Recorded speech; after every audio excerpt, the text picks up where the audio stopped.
sore on my foot. Break on my list of things here.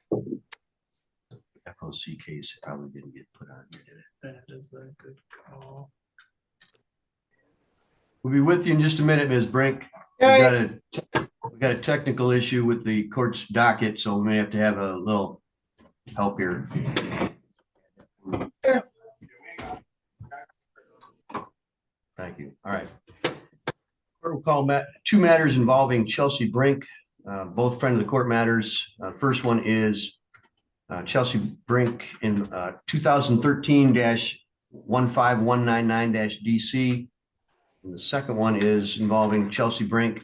It's 2011-14050-DS. Both of them looks like arraignment cases on failure to pay. So do we have here, I believe. I didn't show up to court on Monday. My alarm didn't go off by the time I woke up and realized it was too late to join. My attorney did go though, and I did pay $100 towards my child support before that. So that's where I'm at. All right, let me hear from the friend of the court first. Who do we have speaking on the behalf of these cases, please? Depends on which case you want to handle first. You got both, one for each? Yes. All right. I guess it doesn't matter. Let's do William Mason, William Mason versus Chelsea Brink, which is the 213 file. As to that case? That would be me. All right. What is it that the friend of the court is asking for in this case? Well, we are seeking first contempt as we received information about a property that Ms. Brink previously disclosed in another hearing has recently sold, and she has not made any efforts to make any significant payments out of available. I paid. Or exercise due diligence. I made a payment of $100. That was all I could afford. Ms. Brink, you're going to be given an opportunity to have. At the start of the hearing, Chelsea Brink immediately tried explaining why she missed court and why she could not keep up with child support payments. Between homelessness, job instability, and years of legal trouble, she painted a picture of someone barely holding life together. But the judge seemed more focused on one thing, whether she was truly making a consistent effort. Have your say. I just need to hear it from everybody at their time to speak so that we're not talking over each other. So this is a friend of the court's turn. I'm going to give you your chance to speak in just a minute. So don't worry. You'll have your opportunity. Let them speak and then I'll let you speak. All right. Go ahead. So the monthly obligation that Ms. Brink has is $202 plus an additional $50 ordered on arrears. The balance on this case is $12,753.72. All right. Now, Ms. Brink, I'm going to turn to the other case so we have both of them out on the table first, and then I'll let you have your opportunity as well. So the other case is Chelsea Brink versus Devin Hildebrandt. That's the 2011 file. So Ms. Kraus, could you update me as to that one? Yes, her obligation, she's a plaintiff on that case. Her obligation is $197 a month. The arrearage in this case is $10,209.16. We did recently receive a $100 payment on April 15th for this specific case. Out of that $100, $49.37 dispersed to the case.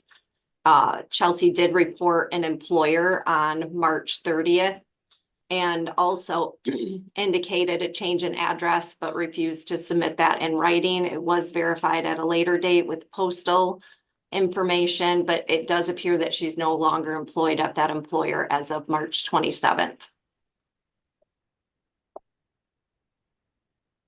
All right.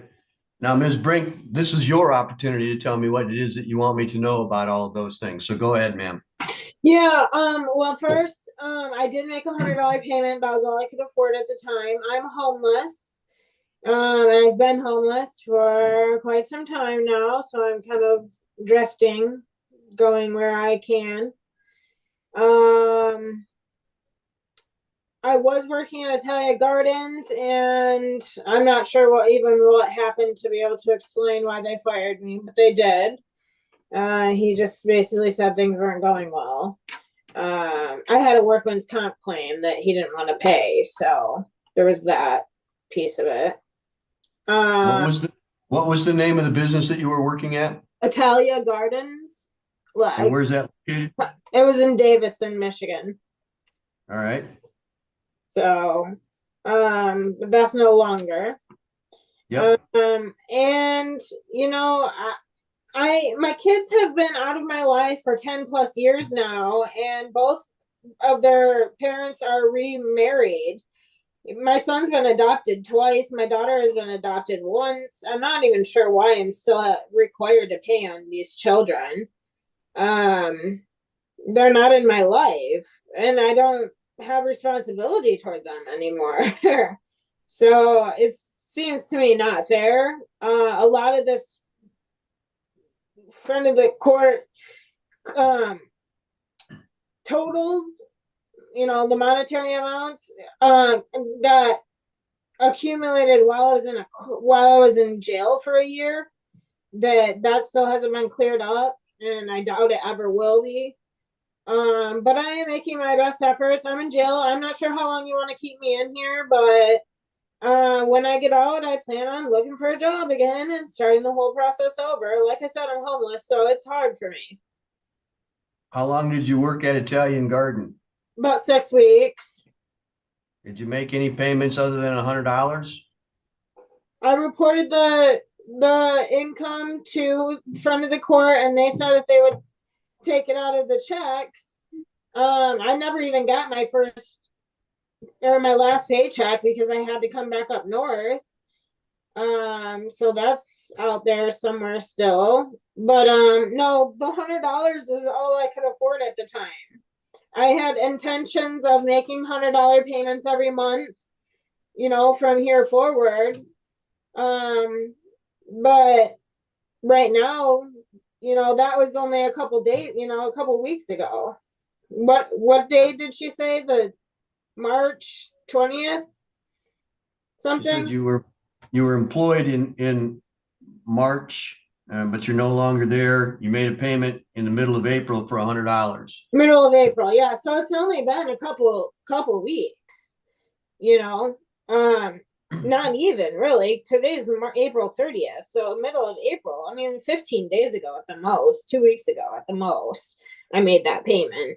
You know, I'm exhausted because I'm homeless. So not that that's an excuse, Judge, but I've never missed court. Never. I don't do it. I don't miss it. And Larry was there, you know, so I'd rather you just sentence me now so that I know what I have going on moving forward and can be prepared in here for what I need to do. Well, what you've been telling me is that you can't afford to make payments, as opposed to, yeah, I can't afford to make payments and I didn't do anything. I can't pay the whole amount. I can't pay the whole amount. I'm homeless. I'm barely making ends meet as it is. You know, you're not asked to make from walking. It's hard. Okay. Have you filed a request to lower your child support based on your current income levels? Yes, I did. I asked front of the court to mail it to me. They did not do that. They said that they required me to change my address with them on paper, but I was cleared on in Davison, Michigan, and I couldn't get to the courthouse down there. I was on foot, you know, and I couldn't get to the courthouse down there. And to be able to mail in the paperwork that they were requesting. You know, it's on my to-do list, but, you know, I've been traveling, going from place to place, you know, couch surfing and whatnot. So, sleeping in my truck. Your Honor. Yes, ma'am. In regards to motions, the conversation that I had with her on March 3rd in regards to asking for case information on both of her cases, the friend of the court did, because the motions didn't have any case specific information printed out a postal to send to her with those motions to the address that she indicated that she was residing at. So we did do that in regards to previous contact when reporting employment. I never received them. We've had discussions in regards to when you start working, payments are expected to be paid when you receive paychecks because income withholdings can take 6 to 8 weeks. But when she does obtain a job, she's usually not there long enough for an income withholding to send money. So there was never any money received from the employer that she reported. Right, which is why I made the $100 payment.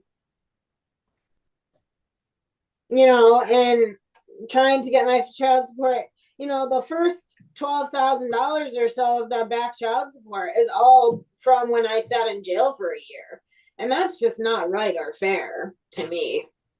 And actually, it's probably more like 19,000. Ms. Brink, when was the last time that you were in jail for a year? 2017. That is. That's when my 8. child support first became activated. And they did it That's while 8. I was sitting in jail for a whole year. They accumulated it for a whole year. Ms. Brink, that's 8 years ago. Even if you were incarcerated in 2008. I know, but I'm 2017, saying I'll never be able to pay that money back. Not at this rate. And I'm trying, Judge. It's not for a lack of effort. I walked the entire main street of Davison and put an application in at every single business. Every single one. Down the street and back the other way when I was living down in Davison. And I have full intention of doing that up here again. And I'm going to go to Traverse City and stay in the homeless shelter or stay in my truck. You know, I mean, who wants to hire a smelly person that's homeless, though? I mean, I'm doing the best I can, Judge. It's hard. I relied on my child support money to pay my bills when I had full custody of my kids, plus work. And when I lost my career, I lost my kids, and that's all my money. I can't do it. I just can't, Judge. Ms. Brink, the issue is when you were working, you didn't send any money into the front of the court. $100 in 6 weeks is not a payment out of each of your paychecks. But that's the thing, is that I only got paid 2 times. I didn't get 6 weeks worth of paychecks. I only got 2 paychecks. Which would have been at least 4 weeks worth of paychecks, right? You got paid every other week? No, I got 2 paychecks of the whole time. I don't even think I was there 6 weeks. Honestly, I don't. But I only got 2 paychecks the whole time I was there. I promise you, Judge. I wouldn't lie to you about it. I know that we're in court. I'm not going to lie to you. And I didn't even pick up the second paycheck because I had to come back up north. All right, Ms. Brink. Doesn't sound to me like you believe that you've done anything wrong in this case, so I'm going to set this matter for a hearing. Judge, I'm saying I know I missed court, and that's why we're here talking about this again. And Larry advised me that you weren't going to pursue jail time or anything like that because I'd made the $100 payment and I'm putting in effort to find a job again. And Your Honor, if I could just mention a couple of things. I don't know how much Your Honor knows about the background. I have represented Ms. Brink in the past. Back in I know she said she did a year in jail. Back in 2021. I went to prison I was locked up for 4 years from 2017 till 2020. Yes, there was a prison stint. I also have some notes here back from June of 2023. There was an MI petition that was filed as well, just so the court has a better I don't know what that is, Larry. understanding of what's going on. All right. Ms. Brink, are you telling me that you want to admit responsibility to failing to appear when you were supposed to? I admitted to responsibility to that. Absolutely. I screwed up. My alarm didn't go off. I was exhausted. By the time I woke up, it was 10, 11 o'clock in the morning. And I thought, oh, real nice. They're not going to accept me now. And what do I do? So I just didn't go to court, which I guess looking back, I guess I probably should have tried to join in, but I figured the court was closed. And Larry texted me the same day or the next day and said, now you have a warrant. And I said, okay. All right, Ms. Brink, I'm going to do this. I'm going to adjourn today's hearing for 30 days. I'm going to set a PR bond so that you can be released. The conditions of that are that you have to notify the friend of the court of a mailing address where you will pick up your mail on a regular basis. Okay. And so that you know when you're supposed to be in court. The second condition of that PR bond is it's going to be a $500 PR bond. Okay. The second condition of that is that you submit 10 applications a week to the friend of the court, indicating that you have applied for jobs, and as soon as you are able to obtain a job, that you notify the friend of the court of that. Okay.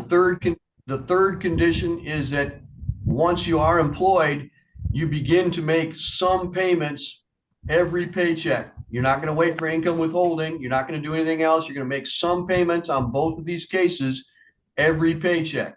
Yes, You sir. understand each of those three conditions? Yes, sir.